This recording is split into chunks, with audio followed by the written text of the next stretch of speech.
kwamba alipo mtawa na furaha iwepo, na kwamba mtawa ni mtangazaji wa furaha. Furaha ni nini? Furaha ni nini? Katika kupitapita tumegundua kwamba furaha ni hisia za ndani kabisa. Furaha ni hisia za ndani kabisa nafsini mwa mtu, ni za ndani, hazionekani. Furaha haionekani, lakini ni hisia za ndani, hisia za ndani kabisa nafsini mwa mtu, zinazoashiria shangwe ya moyo, zinazoashiria shangwe ya moyo. Kwa hiyo furaha ni hisia za ndani kabisa nafsini mwa mtu, zinazoashiria shangwe ya moyo, shangwe ya moyo, zinazoashiria kuridhika, zinazoashiria kuridhika,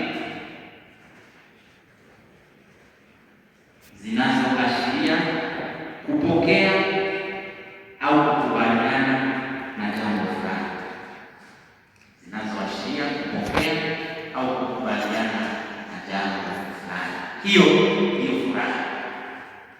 Kwa hiyo ni hisia za ndani kabisa nafsini mwa mtu, zinazoashiria shangwe ya moyo, zinazoashiria kuridhika, zinazoashiria kupokea au kukubaliana na jambo fulani. Hiyo ndiyo furaha. Na sisi tumeambiwa mtawa ni mtangazaji wa furaha, kwa sababu kila aina ya mtawa basi napaswa kuwepo furaha. Maandiko matakatifu yanatualika kufurahi daima. Sasa mtawa ni mtangazaji wa furaha ya aina gani au ya namna gani? Mtangazaji wa furaha ya aina gani? Kuna aina mbili za furaha. Kuna aina mbili za furaha. Aina ya kwanza inaitwa furaha halisi. Furaha halisi au furaha ya kweli. Furaha halisi au furaha ya kweli. Taka tunazotaita furaha ya kudumu. Furaha halisi, furaha ya kweli, furaha ya kudumu. Halafu kuna furaha ya muda. Furaha ya muda inaitwa pia furaha ya uongo. Ni furaha lakini ya uongo, ni furaha lakini ni ya muda. Sasa unazotaita furaha feki, si kwamba haipo, lakini ni feki, ni ya muda, haidumu. Sasa mtawa ni mtangazaji wa furaha halisi, mtangazaji wa furaha halisi, furaha ya kudumu, furaha ya kweli. Kwa hiyo mtawa si mtangazaji wa furaha bora, ni furaha halisi. Yeye ni mtangazaji wa furaha halisi, furaha ya kudumu, furaha ya kweli. Sasa hiyo furaha ya kweli ambayo inatuhusu, kwa hiyo sio kila furaha inatuhusu. Sisi inatuhusu furaha ya kweli.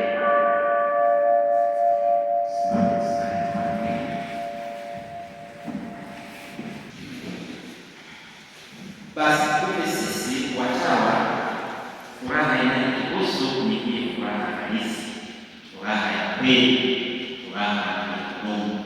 Hiyo ndio tunayoalikwa sisi kuitangaza. Mtawa ni mtangazaji wa furaha.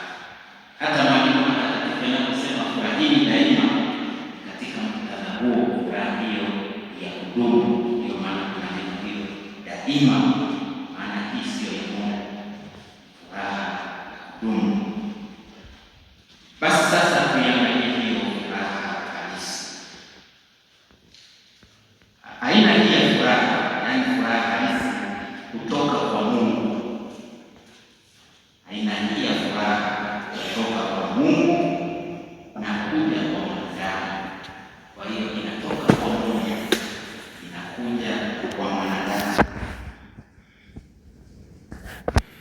Furaha halisi inatoka kwa Mungu inakuja kwa mwanadamu na inamnyanyua mwanadamu mpeleka kwa Mungu.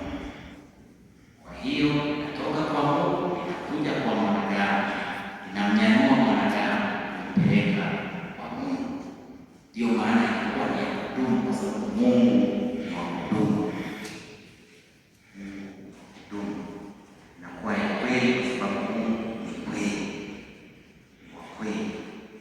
Kwa hiyo ndiyo furaha halisi, inatoka kwa Mungu inakuja kwa mwanadamu inamnyanyua mwanadamu mpeleka kwa Mungu. Naomba tusome waraka kwa Wagalatia sura ya 4 aya ya 4 hadi ya 7.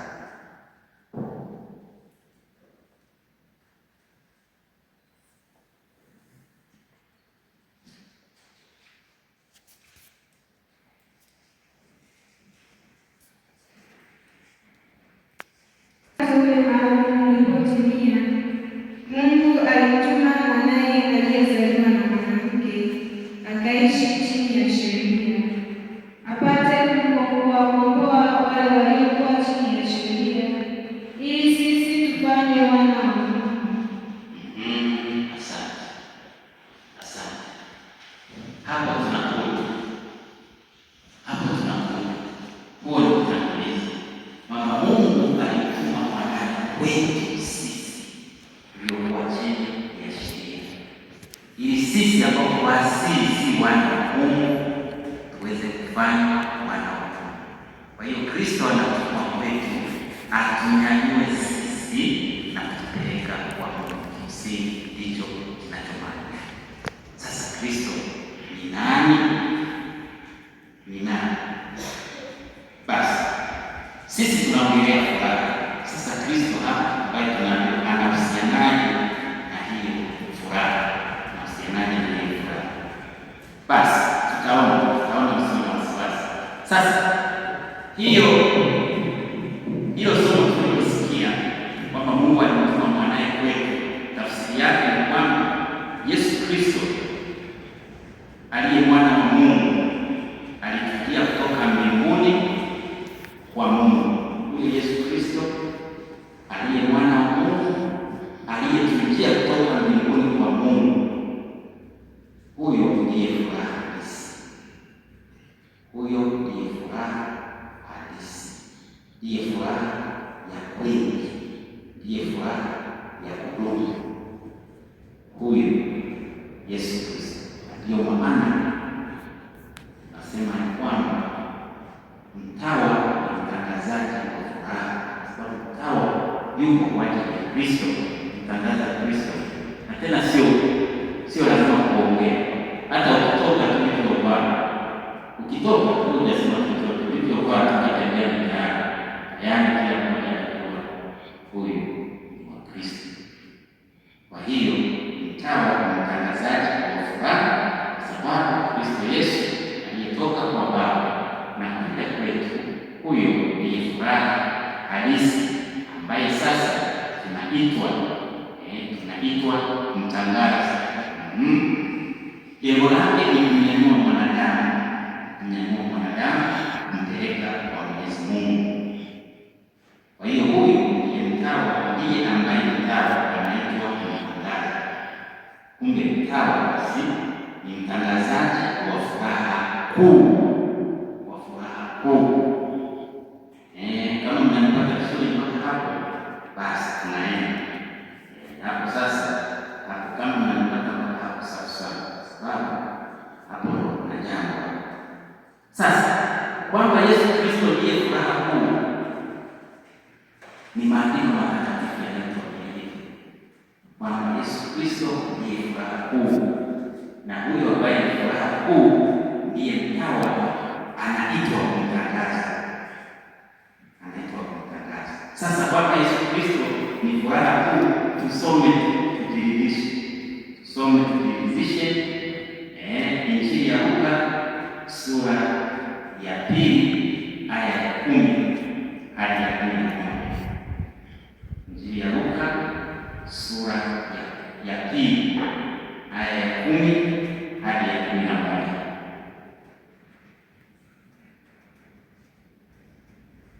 Malaika akamwambia, usiogope, nimewaleteni habari njema ya furaha kubwa itakayowaambia. Nimewaleteni habari njema ya furaha kubwa itakayowapata watu wote. Kwa maana leo hii katika mji wa Daudi amezaliwa Mwokozi kwa ajili yenu, ndiye Kristo Bwana. Asante sana. Kwa hiyo furaha kuu anayosema kwamba nimewaleteni ni hiyo, kwamba leo katika mji wa Daudi amezaliwa Mwokozi, ndiye Kristo Bwana. Kwa hiyo Kristo Bwana ndiyo furaha kuu ambayo malaika alikuja kuwatangazia, na huyu aliye furaha kuu iliyotangazwa na malaika ndiye ambaye mtawa anaitwa mtangaza, ndiye ambaye mtawa anaitwa mtangaza. Kwa hiyo Papa Francis alisema kwamba Kristo Yesu ndiye kiini cha furaha yetu, ambaye mtawa anaitwa mtangaza, kwa sababu yeye ndiye furaha kuu, ndiyo furaha ya kweli inayotoka kwa Mungu kuja kwetu, kama tulivyosoma kwa Galatia, ili kutuinua kupeleka kwa Mungu, na kwamba ni furaha kuu. Basi tumsikia Luka akituambia kwamba malaika alitangaza hivyo, kwamba nawaleteni furaha kubwa itakayokuwepo kwa watu wote. Ni furaha gani hiyo? Leo katika mji wa Daudi amezaliwa Mwokozi, ndiye Kristo Bwana. Kwa hiyo Kristo Bwana ndiyo habari kuu ambayo malaika ndiyo furaha, na hiyo ndiyo sasa ambayo mtawa anaalikwa kutangaza. Kumbe kwa sababu hiyo mtawa ameinuliwa katika ardhi ya malaika, kwa sababu mtangazaji wa habari kuu ya Mungu ni malaika. Malaika ndiye mtangazaji wa habari kuu, furaha kuu itakayokuwepo kwa watu wote. Ni malaika ndiye aliyepewa kazi hiyo. Kwa hiyo maana yake mtawa kuambiwa kwamba ni mtangazaji wa furaha kuu, maana yake anainuliwa katika ardhi hiyo ya malaika, anafanya kazi ya malaika ya kutangaza furaha kuu au habari njema ya furaha kuu, kutangaza Kristo Bwana. Tuko hapa, kuna mwenye swali? Naomba kama kuna mwenye swali au kuna yeyote aliyeachwa yaelewa sehemu vizuri, tukaenda sambamba. Wewe mshatu mkono, halafu maiki itakufuata.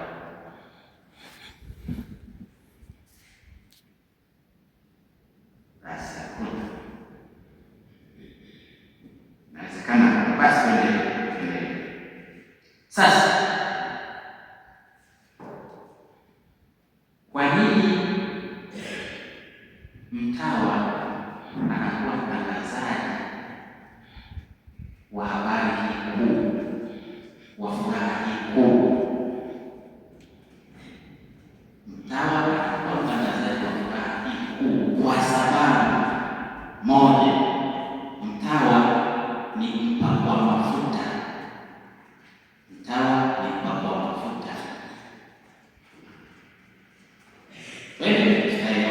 mtawa aliyepakwa mafuta. Kwa hiyo kwa kule kupakwa mafuta,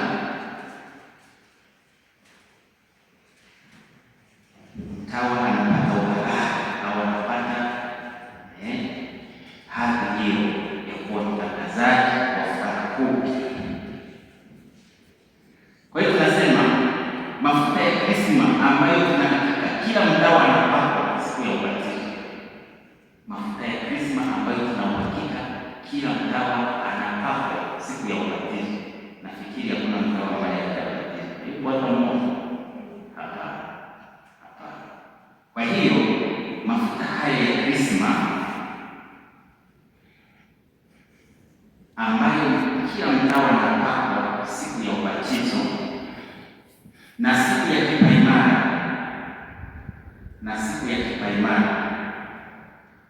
ni mafuta ya Kristo ambaye ni furaha kuu. Hayo mafuta ni mafuta ya Kristo ambaye ni furaha kuu, na ndio maana mafuta hayo yanatoa jina hilo la Kristo ya kuitwa Krisma, kwa sababu ni mafuta ya Kristo. Na hayo mtawa anapakwa, ni wazi tunajua kwamba kila muumini wa dini anapakwa, lakini sisi leo tunaongelea mtawa. Mtawa anapakwa siku ya ubatizo na siku ya kipaimara, anapakwa mafuta hayo ya Kristo yanayoitwa Kristo. Na hayo mafuta tunasema ni mafuta ya furaha kuu, kwa sababu ni mafuta ya Kristo. Kwa mafuta hayo kila Mkristo huitwa kuwa na furaha.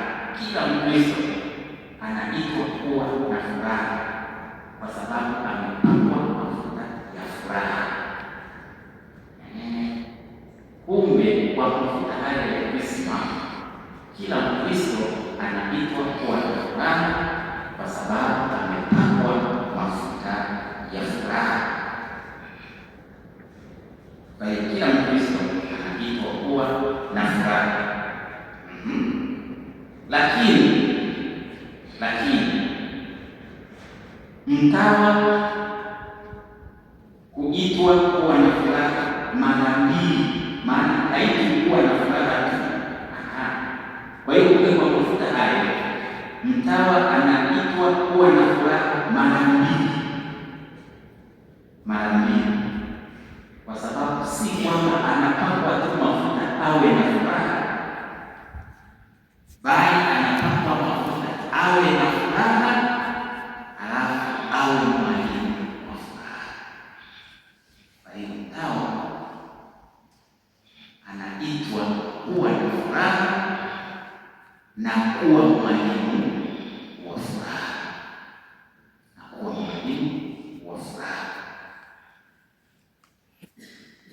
Ili ya kuwa mwalimu wa furaha linajitokeza kutokana na kutengwa kwake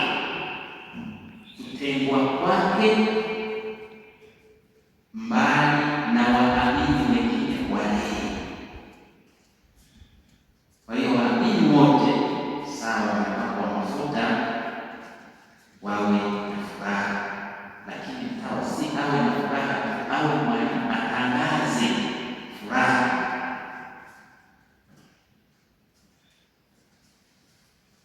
Kwa mafuta hayo na hili ya kutangaza au kuwa mwalimu anapata pale anapotengwa na wengine wote waliopakwa mafuta hayo. Kwa hiyo anapotengwa kwa kazi maalum ambayo sasa ni kuitangaza hiyo furaha ambayo amepokea kwa mafuta hayo. Kwa hiyo si kuwa na furaha tu, lakini kuwa mwalimu kufundisha hiyo furaha kwa wengine, ndio tunaita kutangaza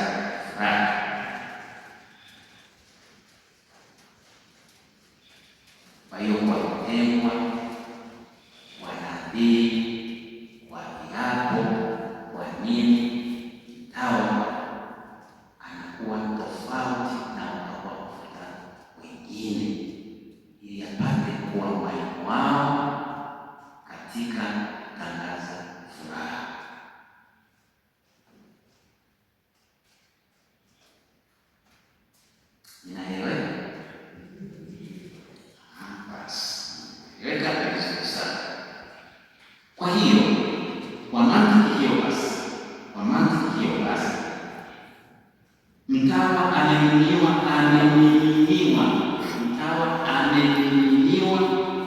furaha nyingi zaidi